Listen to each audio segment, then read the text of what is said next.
Bunu da siz bildiğiniz gibi çoklar da az da olsa dinlemişlerdir. Bazı ana hatlarıyla soruyu okurken benim de aklıma geldiği gibi çok arz ettim, çokları da arz etti bu işi. Ben bir şeye inanıyorum. Hani şu her şeyi Rabbimize verme işinde de nankör nefsimi de inandırmaya çalışıyorum. Kendi davranışlarıma zahiren terettüp etmiş gibi bazı şeyleri görürken bile onlara isyan etmek istiyorum. Hayır diyorum. Bunlar da Rabbimiz. Sakın bunlara sahip çıkma. Sen sahip çıkarsan dar elin, dar imkanın. Senin ruhun, senin bünyen. Onun hani bitirici güçten mahrumiyeti belki Allah'ın insanlarını güdükleştirecek, bitmez hale getirecektir. Rahmetin sonsuz sinesinde gelişmeye bırakıyor onları, terk ediver diyorum. Kendini Rabbime eş ve ortak kabul etme diyorum. Hatta senin şahsi efal ihtiyariyen vardır. Yemen, içmen, gözünü açıp kapaman, el ve ayağını hareket etmen, soluk alman. Bunlara kadar her şeyi Rabbine ver, kenara çekil. O zaman bu iş teminat altına alınmış olur. Karışma diyorum. Bu mevzuda çok kıskancım. Rabbime karşı birinin şerik olmasına karşı çok kıskancım. Rab de haddi zatında öyle kıskanç. Azamet ve kibriyasıyla kendi işlerine kimsenin karışmasını istemez, sahip çıkmasını da istemez. Bir bu husus, bana göre çok önemli bir husus. Bunu bir usul içinde 3-5 maddenin içine sokup defaatle arz etmiştim. Bir ikinci önemli husus, eğer yeryüzünde zahiri esbab olarak bizim yaptığımız şeyler arasında bir tek şeyin tesiri varsa, eğer Allah ona tesir lütfediyorsa, o da bizim arkadaşlarımızın vahdetidir, bütünlüğüdür. Geldiler, gezdiler, gördüler, arkadaşlarımızın bütünlüğü düşüncesini sağa sola götürdü ve Allah'ın inayetiyle yaptılar. Eskiden bu yana ben 17-18 senedir buradaki bizim arkadaşları tanırım ve her yerde de şükranla yad ederim onların davranışlarını. Kulaklarımla duydukça da onu iftihar ettim, böyle göğsüm kabardı. Onlar muhaneke yaparken, sarmaş dolaş olurken, kardeşlerinin nefislerini tercih ederken hiç unutmam, bir tanesi bir gün dedi bana, aman Allah'ım dedi, bu ne o kuvvettir dedi böyle. Ve bu kardeşlerim burada ve emsaliyle başka bazı beldelerde bana bir gün Ütopya değil, sahabe-i kiram diye bir cemaatin yaşamış olduğu fikrini ilham etti. Demek ki olabiliyormuş. 5 yaşından bu yana onların kutsi hayatlarını okudum. Acaba olur mu derdim böyle bir şey.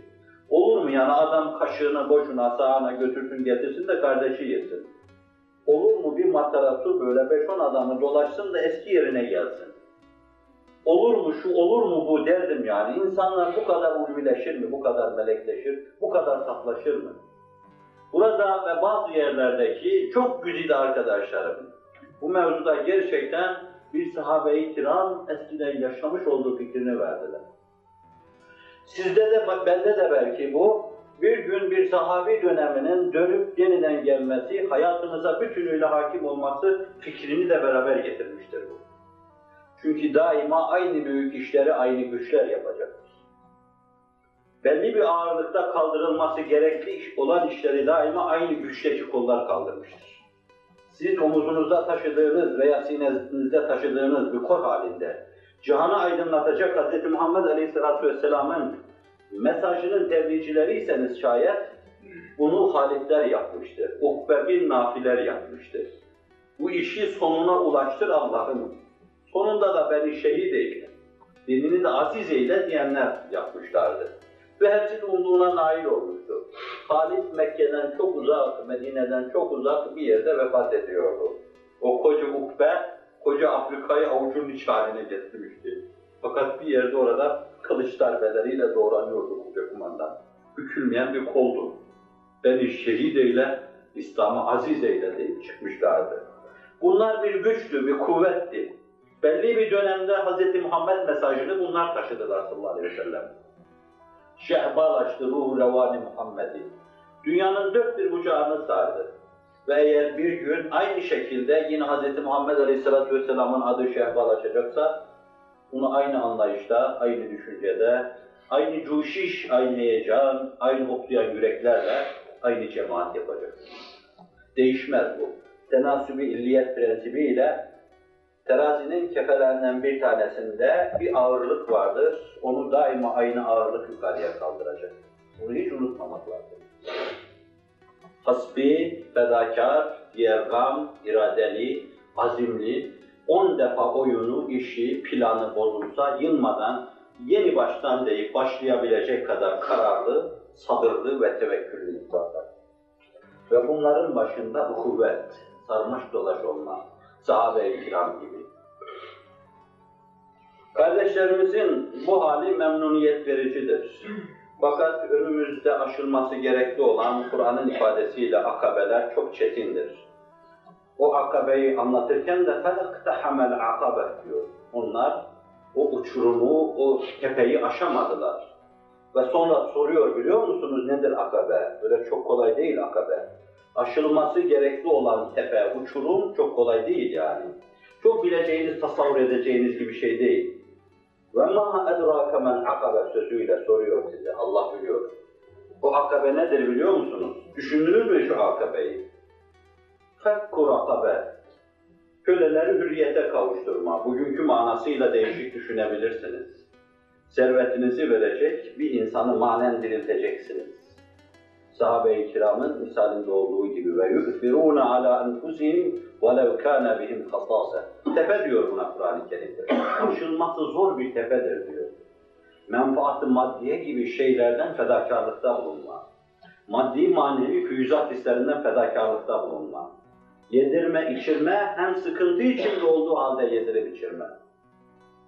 اَوْ اِدْعَامٌ ف۪ي يَوْمٍ ذ۪ي مَسْرَبَ يَت۪يمًا ذَا مَقْرَبَ. Bir de yakınınız olan yetimler vardır. Onların elinden tutma, yükseltme. Tepe diyor bunlara. اَوْ مِسْك۪ينًا ذَا مَسْرَبَ. Yatacağı, kalkacağı yer yok. Yorganı sema, döşeği de arz. Perişan, beder insanlara el uzatma.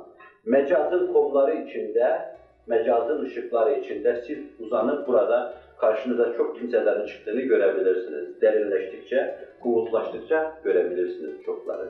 Bu mevzuda hani sema ile arz arasında muallakta dolaşan, el atanın kucağına gider, yardıma muhtaç olan, işte bunlara el uzatmaya Kur'an tepe diyor, tepe. Bu tepenin aşılması lazım.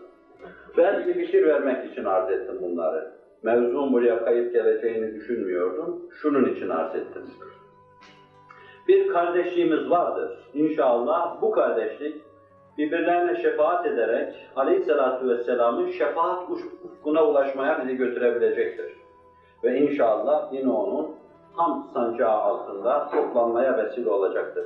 Fakat önümüzde öyle tepeler vardır ki bu tepelerin aşılması için çok daha güçlü kardeşliğe ihtiyacımız vardır. Mümin kardeşlerini nefsine tercih edecek kadar derin bir kardeşliğe ihtiyaç vardır. Hatta bize ait düşünceleri ifade etmeden kardeşlerin nefsine tercih edecek kadar derin kardeşliğe ihtiyaç vardır. Bu kuvvete ait küçük küçük risale ve risaleciklerde bu mesele derinlemesine ariz ve amik arz edilmiş. Sizi düşüncelerinizle beraber onlara havale ediyorum.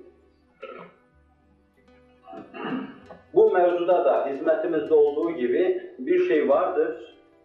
Hani hizmetimiz memnuniyet vericidir fakat bu himmet olmamalı, coşmalı. Kardeşlik mevzunda da aynı şeyi söyleyeceğim. Bir kardeşliğimiz vardır fakat bu önümüzde aşılması gerekli olan büyük tepeleri aşmaya yeter mi, yetmez mi? Onu insafınıza havale edip bunu da geçmek istiyorum.